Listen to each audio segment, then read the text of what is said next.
Hai kawan-kawan, ayo kita lanjutin ceritanya. Jun Yeon telah menghukum Chun Yu-jang, sang ketua fraksi, dengan memotong salah satu pergelangan tangannya dan menyegel dantiannya. Tapi saat Jun Yeon ingin memberikan hukuman ketiga, tiba-tiba Garda Nasional datang ke tempat mereka. Apa yang ingin dilakukan Garda Nasional? Nanomachine Season 2 Chapter 44.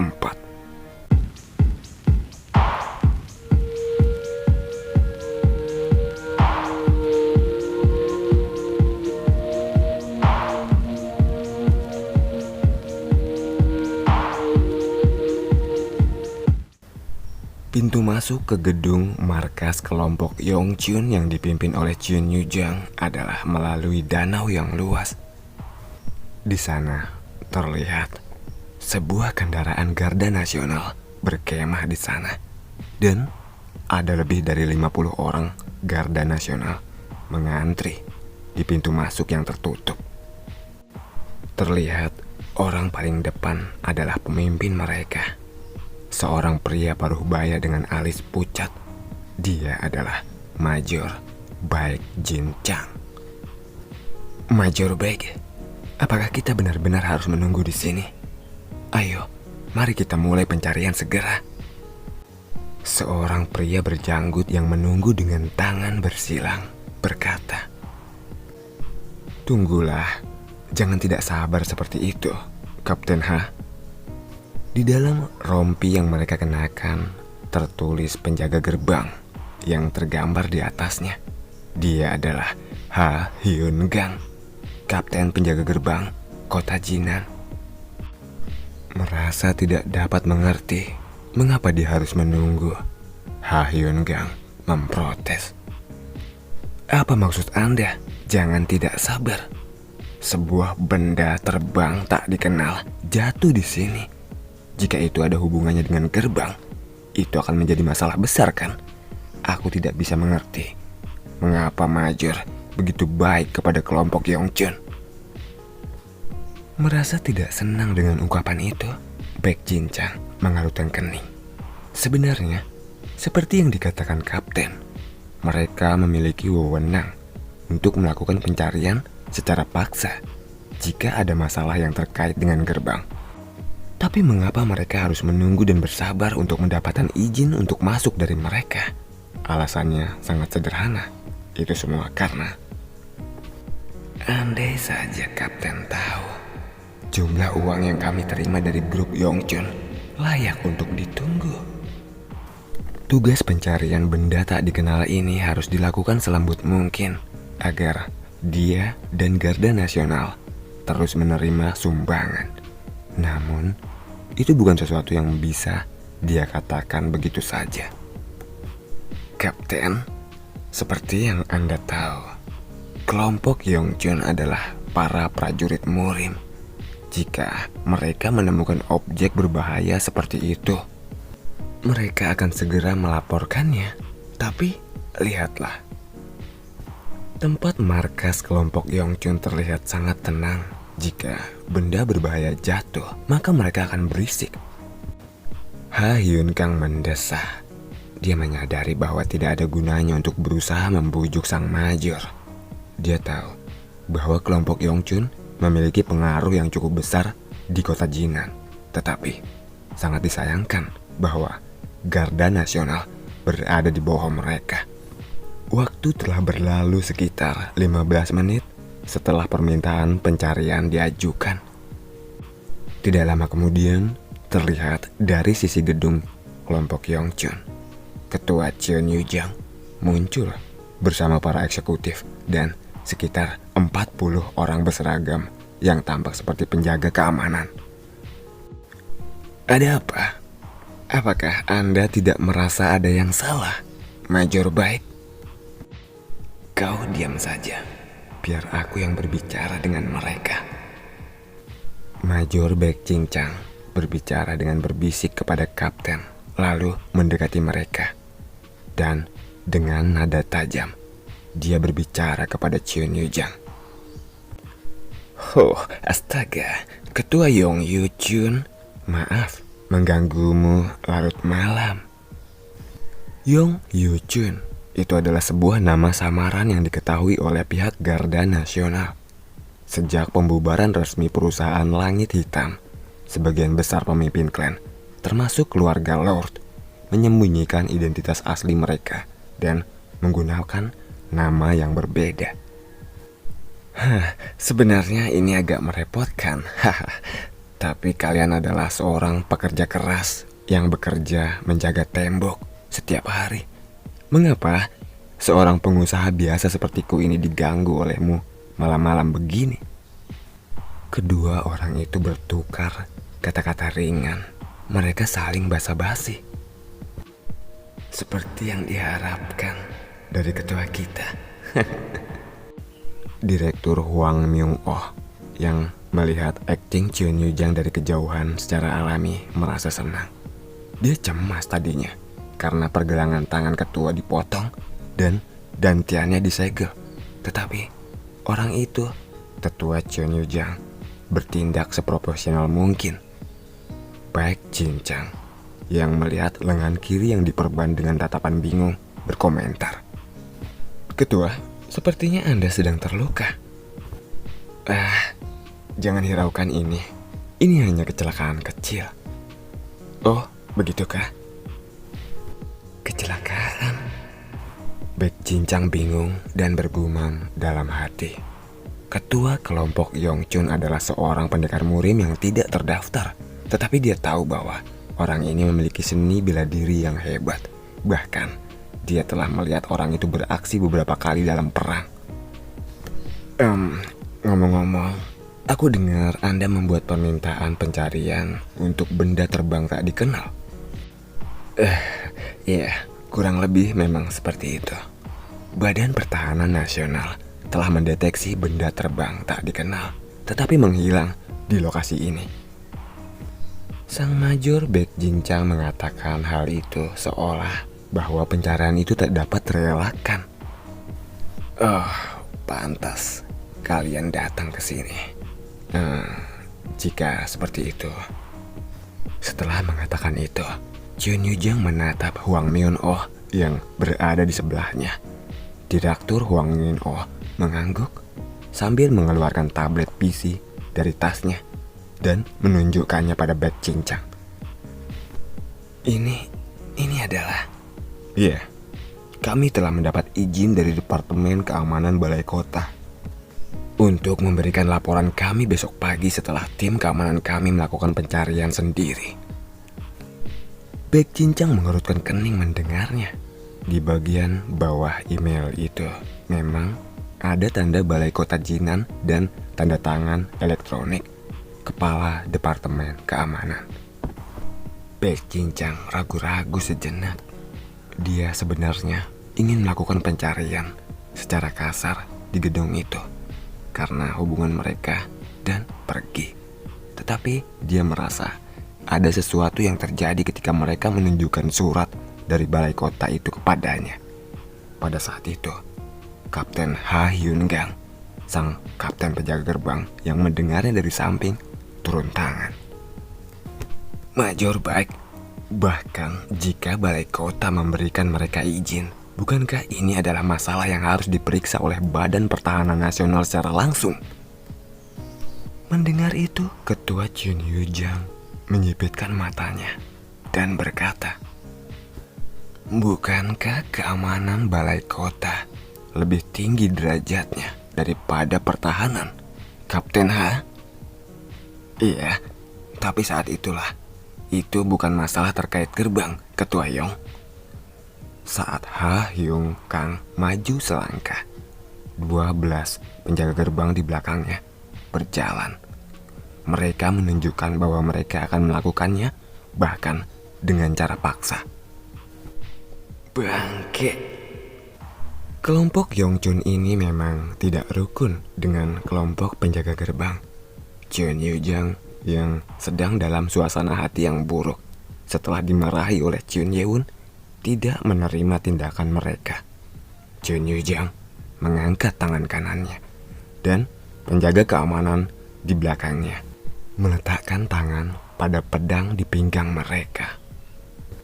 Melihat aksi kelompok Yongchun seperti itu, Kapten berteriak kepada Major Baek. "Apa maksudnya ini, Major Baek? Kelompok Yongchun mengatakan bahwa mereka akan melawan Garda Nasional sekarang. Apakah kita benar-benar harus kembali?" Baek Jingchang tidak bisa menahan diri untuk tidak bingung dengan kata-kata Ha Yun Kang. Brengsek. Dia benar-benar dalam dilema, mempertimbangkan izin balai kota yang mereka terima dan hubungannya dengan kelompok Yongchun. Hal yang benar untuk dilakukan adalah menghentikan pencarian ini dan kembali. Namun, seperti yang dikatakan Kapten Ha Yun Kang, semua wewenang ada di tangan Garda Nasional jika itu adalah masalah yang berhubungan dengan gerbang. Seharusnya sejak awal aku tidak membawa para penjaga gerbang ini. Para penjaga gerbang ini tampaknya siap untuk melawan jika memang diharuskan. Sebuah konfrontasi mungkin akan terjadi. Tapi pada saat itu, seseorang turun dari mobil penjaga gerbang dan mendekati mereka. Itu adalah seorang wanita berusia sekitar akhir 20-an dengan rambut coklat mengkilat, dengan kemeja putih, dada besar, dan celana hitam cukup ketat untuk menunjukkan lekuk tubuhnya. Para penjaga gerbang, termasuk kapten mereka, terlihat tergiur oleh penampilan wanita itu. Siapa lagi ini? Chun Yujang menatap wanita itu dengan tatapan bingung. Dia sudah lama berada di kota Jinan, tetapi ini adalah pertama kalinya dia melihat wanita ini. Lalu wanita itu berbicara dengan kapten. "Sampai kapan kalian akan menundanya? Cepat lanjutkan pencarian ini." Atas kata-kata dari wanita itu, Ha Yun Kang menanggapi dengan hati-hati. Tapi Mbak Yu, kelompok Yongchun mengatakan bahwa mereka berbicara dengan Departemen Keamanan Balai Kota dan mengatakan bahwa mereka akan melakukan pencarian mereka sendiri. Hah? Sejak kapan kelompok tidak resmi seperti itu memiliki wewenang untuk menghentikan pencarian para penjaga gerbang? Lakukan sekarang. Baik Mbak Yu, lakukan pencarian. Baik. Atas perintahnya yang tegas, para penjaga gerbang mencoba masuk. Tapi mereka diblokir oleh para penjaga keamanan dari kelompok Yongchun yang mengeluarkan pedang mereka. Meskipun mereka terlihat seperti penjaga biasa, mereka semua adalah prajurit kelas 1 karena mereka adalah anggota Ordo Iblis Langit. Chun Yujang berteriak pada penjaga gerbang yang akan memasuki lokasi. "Aku yakin aku telah memberitahu kalian bahwa aku telah memiliki izin. Jika Anda mengabaikannya, kami harus menggunakan hak kami untuk membela diri." "Apa? Hak untuk membela diri?" Wanita berambut coklat itu melangkah maju dan mengulurkan tangan ke arah penjaga keamanan kelompok Yongchun. Tubuhku berat. Mengapa berat begini? Para penjaga kelompok Yongchun tidak dapat bergerak. Itu tidak seperti energi internal yang mendorong mereka ke bawah, namun tubuh mereka tampaknya menjadi berat. Apakah wanita ini adalah penjaga gerbang kelas A? Direktur Hwan Myung-oh mencoba menilai kemampuan wanita itu berdasarkan apa yang dia saksikan. Dia melihat sekeliling pada penjaga mereka yang jatuh dan bergerak maju untuk melawan wanita berambut coklat itu. Tapi tiba-tiba kakinya menancap di tanah sebatas pergelangan kaki. Seolah-olah ada sesuatu yang berat menekannya. Dia nyaris tidak dapat bertahan. Mengapa tubuhku seberat ini? Dia memang tahu bahwa para penjaga gerbang memiliki kemampuan yang luar biasa tapi dia belum pernah mengalami kekuatan seperti ini sebelumnya. Kemudian Hwang Myung-oh memutuskan untuk mengeluarkan energi iblis untuk dapat memblokir kekuatan yang menekannya ini. Seperti yang dia harapkan, ketika dia bertahan dengan energi internal iblisnya, tubuhnya bisa bergerak bebas lagi. Hwang Myung-oh segera bergegas ke wanita itu. Wow, kau dapat melawannya. Lumayan juga. Tapi wanita itu mengulurkan tangannya lagi dan kemudian menurunkan tangannya. Tidak seperti sebelumnya saat tubuhnya menjadi berat tiba-tiba. Saat ini Hwang Myung-oh tiba-tiba ambruk, seolah-olah ada sesuatu yang besar meremukkannya dari atas. Tanah di sekitar Hwang Myung-oh berlubang. Dia mencoba untuk bergerak, tetapi tidak dapat dia lakukan. Semakin dia mencoba bergerak, semakin kuat tekanan yang dia rasakan. Jika aku tidak salah, ini adalah gravitasi. Wajah Hwang Myung-oh menempel di tanah. Apa-apaan ini? Ketua Cheon Yu-jang yang menyaksikan itu tidak bisa menyembunyikan keterkejutannya. Dia tidak pernah membayangkan bahwa Direktur Hwan yang seorang pendekar superior dapat begitu tidak berdaya. Kemudian seorang penjaga gerbang berteriak dengan nada percaya diri. Seperti yang diharapkan dari penjaga gerbang kelas SS. Apa? Kelas SS? Super spesial? Orang-orang dari kelompok Yongchun menjadi kaku. Kelas level tertinggi yang dimiliki oleh penjaga gerbang adalah kelas S. Namun, di antara kelas S, ada sangat sedikit yang memiliki kekuatan yang luar biasa. Oleh karena itu, pemerintah memberi mereka kelas khusus, yaitu kelas SS, super spesial. Kenapa ada level SS di sini? Ini adalah pertama kalinya Cheon Yu-jang melihat kelas SS. Ha Hyun-gang, sang kapten, berbicara dengan ketua yang kebingungan. Saya kira Anda sedang kurang beruntung, Ketua Yong. Anda telah memprovokasi penjaga kelas SS, Yo So-hwa, sang penyihir gravitasi. Nama wanita berambut coklat itu adalah Yu So-hwa, penjaga gerbang kelas SS yang mampu mengendalikan gravitasi. Hentikan omong kosongmu. Cepat mulai pencarian. Apakah Major Baek hanya akan berdiri di sana? Baik. Major Baek Jinchang menjawabnya dengan nada terkejut. Sepertinya dia juga tidak tahu identitas wanita ini. Penjaga kelas SS dianggap sebagai warga negara prioritas dan memiliki gelar kolonel dunia.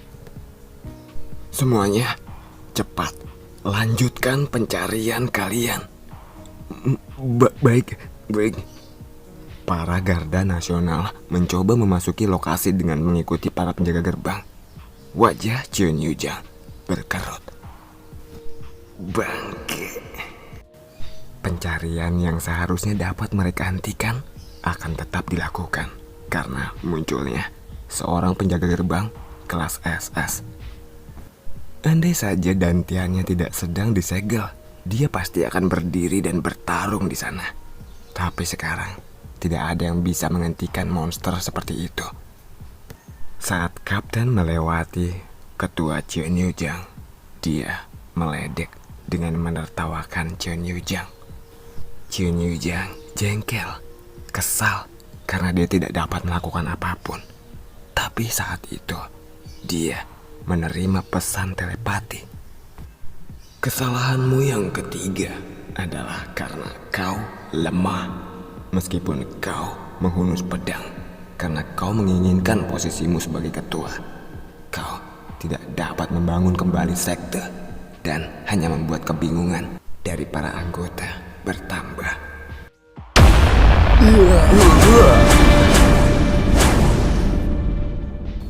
Saat Para penjaga gerbang mencoba memasuki lokasi. Ha Hyun Gang dan para penjaga gerbang terlempar ke belakang. Mereka saling bertabrakan dengan garda nasional di belakang mereka dan jatuh. Mata penjaga gerbang kelas SS Yu Sohwa menyipit ketika dia melihat mereka terpental. Pada saat itu muncul seseorang di hadapan Cheon Yujang. Leluhur. Itu adalah Cheon Yewon. Saat Cheon Yujang terkejut, Cheon Yewon berbicara padanya. Menjadi lemah adalah dosa.